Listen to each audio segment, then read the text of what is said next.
Hai guys, balik lagi di channel YouTube aku. Di video kali ini aku mau bahas tentang gimana caranya kita ngitung nilai intrinsik suatu perusahaan dengan metode discounted cash flow model atau kita bisa sebut dengan absolute valuation. So, stay tune terus sampai akhir. Semoga video ini bermanfaat buat kalian. Nah, jadi hari ini aku bakal pakai datanya Unilever. Di sini juga aku udah ada step-stepnya gimana caranya kita apply DCF ini ke Unilever. Jadi aku bakal pakai dan ikutin step-step yang udah ada di Excel ini. Yang pertama, kita harus tentuin free cash flow-nya Unilever. Nah, di sini aku udah ada data free cash flow-nya Unilever di tahun 2019 karena yang tahun 2020 kan belum keluar. Nah, terus gimana caranya kita tahu free cash flow-nya Unilever dari tahun 2020 sampai tahun 2025? Nah, kita ke step yang kedua, yaitu kita tentuin growth-nya. Jadi kita coba balik ke data Unilever di tahun-tahun sebelumnya. Mungkin 5 tahun terakhir aja cukup, sekitar tahun 2015 sampai tahun 2018. Itu gimana growth-nya Unilever. Nah, ternyata setelah aku lihat, Unilever ini growth-nya ada di sekitar 4%. Kita tahu growth-nya 4% per tahun. Kita bisa cari free cash flow dari tahun 2020 sampai tahun 2025 dengan cara mengkalikan cash flow sebelumnya dengan 1 ditambah 4%. Jadi kita ketemu data cash flow 2020 sampai 2025. Terus kita ke step yang ketiga, yaitu menentukan required return. Required return itu maksudnya kalau seorang investor itu mau invest ke suatu bisnis atau ke suatu instrumen, dia pasti kan memiliki berapa sih return yang dia pengen gitu loh. Jadi ada harapan terhadap return yang akan dia dapatkan di kemudian hari. Nah, itu yang kita sebut dengan required return. Di sini aku asumsikan required return-nya adalah 10%. Nah, setelah kita tahu required return-nya 10%, kemudian step yang keempat itu kita harus take into account inflasi. Di Indonesia ini inflation rate-nya itu adalah 2,5%. Nah, kemudian setelah kita tahu required return dan inflation, kita bisa ke step yang kelima, yaitu menghitung discount factor. Discount factor itu apa? Discount factor itu gunanya untuk mempresent value-kan nilai-nilai atau value yang ada di tahun setelahnya. Di sini kan kita punya data free cash flow yaitu dari tahun 2020, 2021 sampai 2025. Nah, itu kan value tahun itu atau future value kita sebutnya, karena sekarang kan kita masih ada di tahun 2020 dan belum di tahun 2021 bahkan 2025. Nah, fungsi dari discount factor ini adalah mempresent value-kan atau membawa kembali value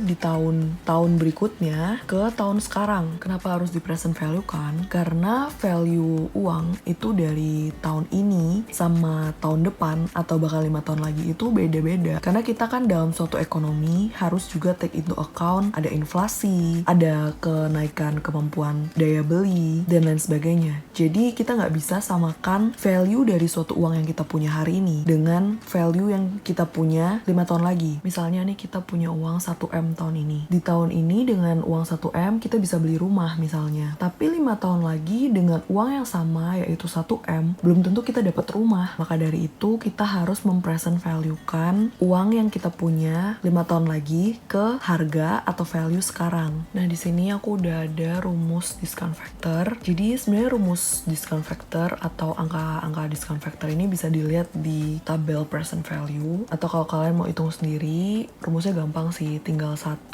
dibagi 1 ditambah dengan required return yang udah tadi kita tentuin, yaitu 10%, kemudian dipangkat 0 untuk tahun ini, terus kemudian dipangkat 1 untuk tahun depan, kemudian dipangkat 2 untuk 2 tahun lagi, dan seterusnya sampai di tahun 2025. Nah, untuk terminal value, kalian bisa pakai pangkat 5 juga sama kayak tahun 2025. Nah, terus selanjutnya kita bisa ke step yang ke-6, yaitu menghitung terminal value. Terminal value itu maksudnya apa? Terminal value adalah value setelah perusahaannya itu tutup lah ibaratnya. Jadi contoh nih, kalian beli rumah harganya 1M. tahun ini. Nah terus kalian setiap tahun sewakan ke orang lain. Kalian dapat uang misalnya 1 tahun 30 juta. Nah setelah 5 tahun kalian itu nggak mau sewain rumah kalian lagi. Kalian mau jual rumah kalian. Nah jadi kan kalau misalnya kalian berhenti dapat uang dari rental rumah itu selama 5 tahun, uang yang kalian dapetin baru 150 juta. Padahal kalian beli rumahnya itu adalah 1 M. Jadi kan nggak mungkin dong rumah kalian setelah 5 tahun itu nggak ada harganya lagi. Makanya harga rumah kalian setelah 5 tahun itu yang kita sebut dengan terminal value. Nah perusahaan itu juga sama. Jadi misalnya nih suatu perusahaan setelah 5 tahun dia udah nggak mau beroperasi lagi. Tapi perusahaan itu kan masih punya nilai. Nilai yang dia dapat dari asetnya, equity-nya dan lain sebagainya. Nah nilai dari perusahaan tersebut yang kita sebut dengan terminal value. Dan di sini ada rumus terminal value. Nah di sini aku udah buat rumusnya. Tapi untuk dijelasin kenapa bisa dapat rumus ini tuh mungkin agak susah ya. Jadi mungkin kalian bisa ikutin aja atau diingat-ingat aja rumusnya, yaitu kayak gini. Jadi kita ambil free cash flow di tahun terakhir yaitu 2025, kemudian dikalikan dengan 1 ditambah dengan inflation, terus kemudian dibagi dengan required return dikurangi inflation. Nah itu rumusnya. Nah di sini kita udah dapat angka terminal value-nya. Terus kemudian step selanjutnya kita menghitung present value. Nah present value-nya kita hitung dengan cara mengkalikan free cash flow dengan discount factor. Tadi udah kita hitung kan.